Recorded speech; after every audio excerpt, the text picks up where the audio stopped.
Last time we talked about problem A, where you take those two roots, turn them into factors, multiply them, and get this quadratic. What is the quadratic you get in B?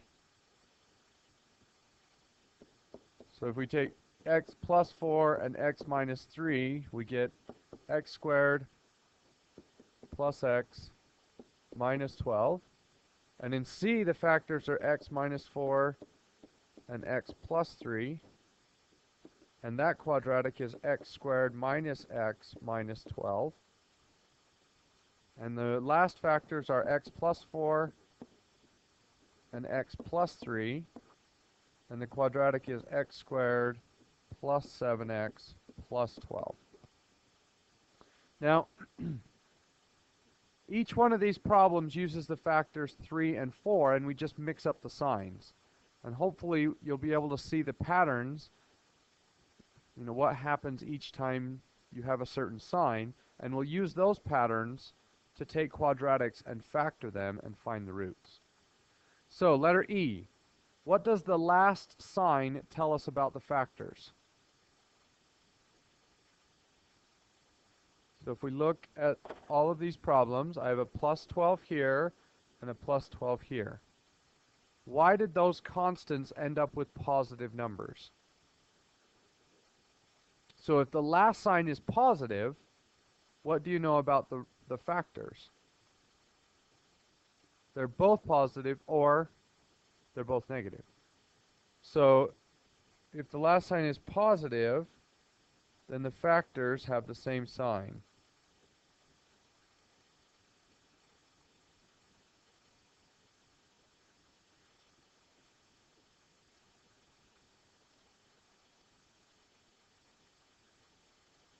Okay? What if the last sign is negative? If you look at B and C, right. If the constant is negative, then the factors have different signs. So write that down.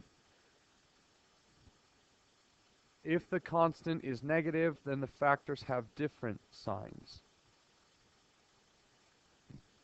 Yes? Yeah. All right. What does the middle sign tell us?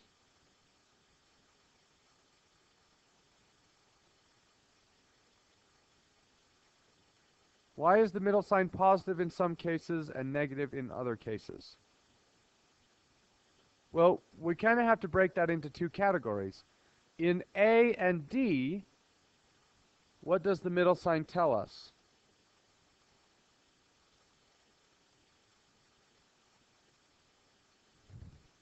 Why is A negative if my factors are x minus 4 and x minus 3? And why is D positive in the middle?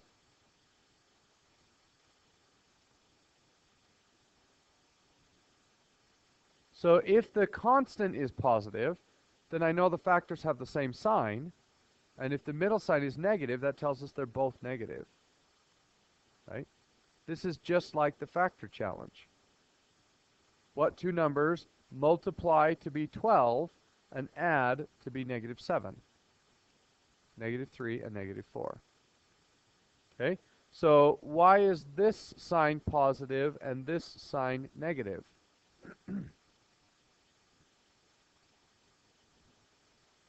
Why is C positive? Or sorry, why is B positive? If we look at the factors, negative 12 tells me that one is positive and one is negative, and the larger of the two is positive, so when they fight it out, it's positive. So that middle sign tells us which of the factors gets positives and negatives. So that middle sign tells us which of the factors gets positive and which one gets negative. And essentially, it comes down to the factor challenge that you did in the last assignment. Can you think of two numbers that multiply to be the constant and add to be the middle term? So if we we go down to the last one, use the box to factor each of the quadratics. So let me show you how this works. And if you're good at the factor challenge, this is going to be a piece of cake. And of anything I teach this year, factoring is the most important topic you will learn. Okay, if you don't learn factoring, you're going to be in a lot of trouble from here to the end of your math career, because factoring shows up all over the place. So let's take one of the quadratics. We'll take a, x squared minus 7x plus 12. Well, I had two roots. I turned those two roots into factors, and I multiplied those factors together using the box. And in that box, I ended up with x squared minus 7x plus 12. So our goal for today is to work backwards. So I'm going to draw the box. And I know that x squared was right here in the box. And I know that 12 was right here in the box. Right? So if I know that much information, I need to figure out what goes in these other two boxes, and that will help me find the two factors. And here's how you do this. Okay, you put in the first term, x squared, you put in the constant 12, and you multiply those together. So off to the side, I'm going to write 12x squared. Yes, it does. Well, when we did x minus 4, x minus 4 and x minus 3, I put x minus 4 here and x minus 3 here, and x squared, and then 12. So that's why that one goes there and that one goes there. Okay? So the first term goes in the top left, the constant goes in the bottom right. I multiply them together and I get 12x squared. Now we do the factor challenge. Can you think of two numbers that multiply to be 12x squared and add to be negative 7x? Well, the 12 is positive. So what does that tell me about the answers? They have to have the same sign. In this case, is it plus plus or minus minus? They're both subtraction. How do you know? Because the 7 is negative. So I go through the factors of 12. 1 and 12, 2 and 6, 3 and 4. Will one of those give us a 7? A negative 7.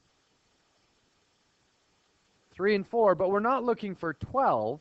We're looking for 12x squared. So negative 3x and negative 4x. Now, does it matter where I put these? No. If I put the 3 here or the 4 here, it's not going to make a difference. So negative 3x and negative 4x. Okay? So now, to figure out the factors, we do this little trick where we look at the top row. Is there anything common in the top row? What do they both have? They both have an x. So whatever they share, I pull that out and write x. And then we just have to do a little bit of thinking. X times what is x squared? X. X times what is negative 3x? And then we look vertically. This x times what is negative 4x? Negative 4. And now I have my factors.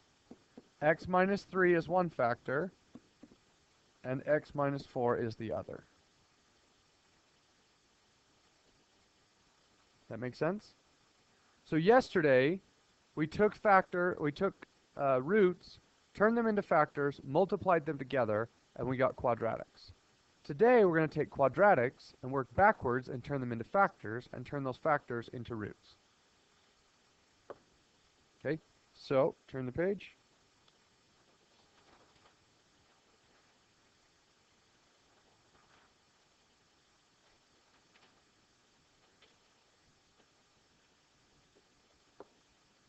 So we're going to skip F and G for the moment. Look at problem number 1.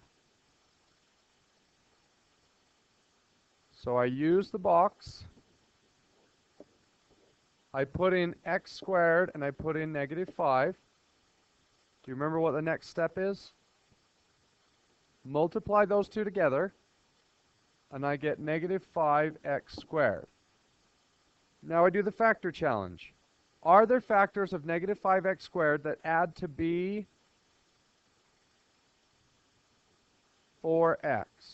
So the 5 is negative. What does that tell me about my answers? One's positive and one's negative. Do I know which is which?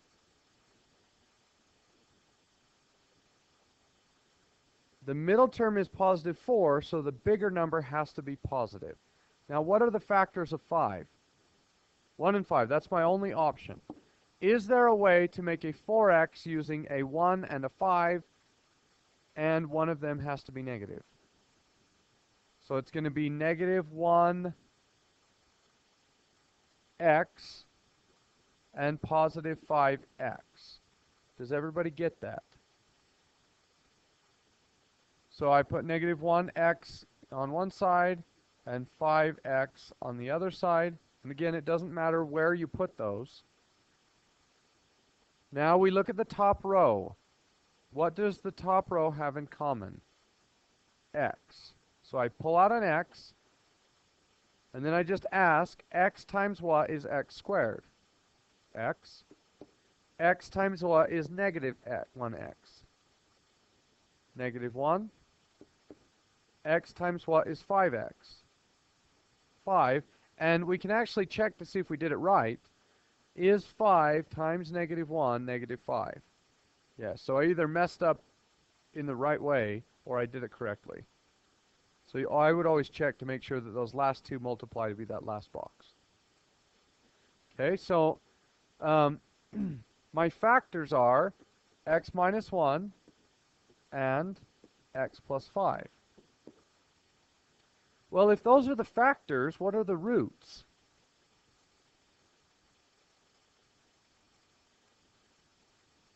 How do you get x is 1? Right, when I had my roots originally, so if I had x equals 3 and x equals 4, how do I turn those into factors? I need it to equal 0, so I subtract it over to the other side. Well, in this case, all you have to do is set each one of these factors equal to 0. And then when I move that 1 to the other side, it turns into positive 1. And when I move this 5 to the other side, it turns into negative 5. So my answers are 1 and negative 5. So I have just figured out what the roots of this quadratic are without graphing it. All I had to do was factor. All right. Number 2. Draw the box. X squared and 20. Multiply those together. 20x squared. The 20 is positive, so what does that tell me about the factors? They're either both positive or they're both negative. So I go through the factors of 20, 1 and 20, 2 and 10, 4 and 5. Will one of those give me a negative 9x? Negative 4x and negative 5x. So I write in negative 4x, negative 5x. What does the top row share? X. X times what is x squared? X times what is negative 4x? X times what is negative 5x? Negative 5. So my factors are x minus 4 and x minus 5. What are the roots? Careful, we got to set them equal to 0. So I have to add 4 and add 5. X equals 4 and 5.